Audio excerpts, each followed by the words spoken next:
Hey everyone, in this video I'm going to switch it up a little bit and do a sponge ball trick. This is a classic and it's really strong. So I have two sponge balls and then I would have a spectator over here. Take the first ball, place it in my hand. Second ball, I would place it in their hand. We'll just use my hand in this case. And then you do the magic move. And just like that, the ball vanishes from my hand. And then you ask them to slowly open their hand. And there it is.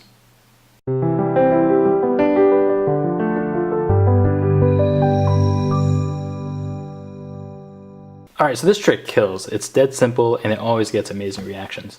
So if you don't already have sponge balls, this is a great prop to have. There's a lot of stuff you can do with them and they're really cheap. So I'll put a link in the description box down below for where you can buy them from, and maybe an annotation on the screen as well. They usually come in a pack of 4 like this, and just a good prop to have if you're into magic. So to do this trick, there's really only one move. It's a false transfer, and let me show you what that looks like from the front view.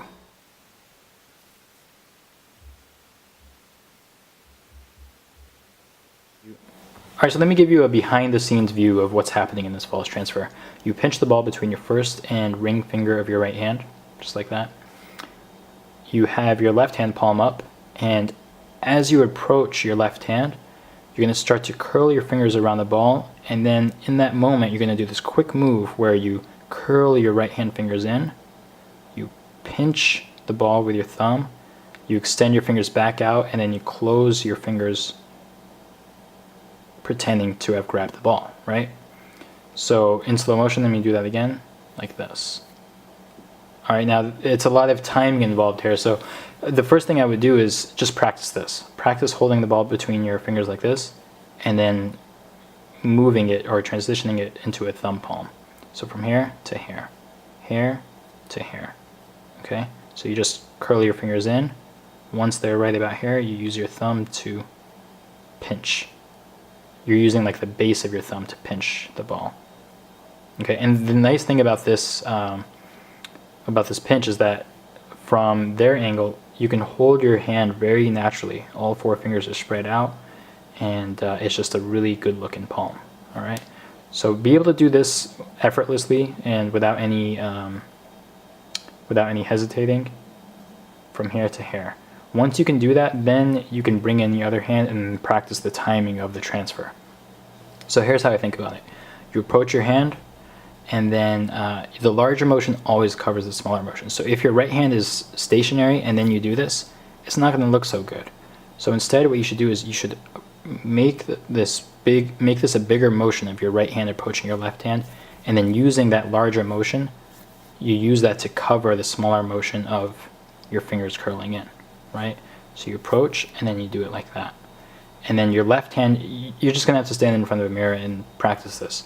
You'll figure out the timing for when this looks good. But basically, I do the move, the pinch, right around here, and then I close my fingers, and I make sure I let my left hand fingers close around like the first few fingers of my right hand as my right hand goes away. I think that really sells the illusion. So from here to here, this isn't a great angle to be demonstrating this for you.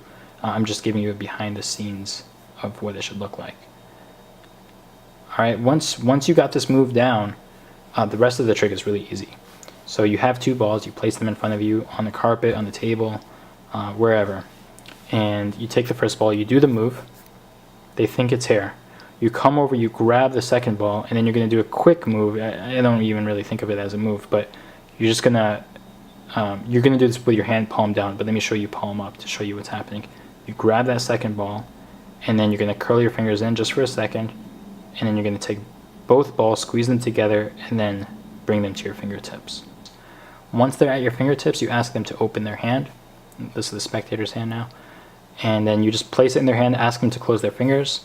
They won't be able to feel that that's 2 balls. Okay, there's no way. And it will actually feel exactly like 1 ball. And then the reason that this trick is so good is because when it comes time to do the trick, you snap your fingers, you make the first ball vanish, you ask them to open their hand. Like in the process of opening their hand, they can feel the second ball almost appearing there. It's just the quality that sponge balls have.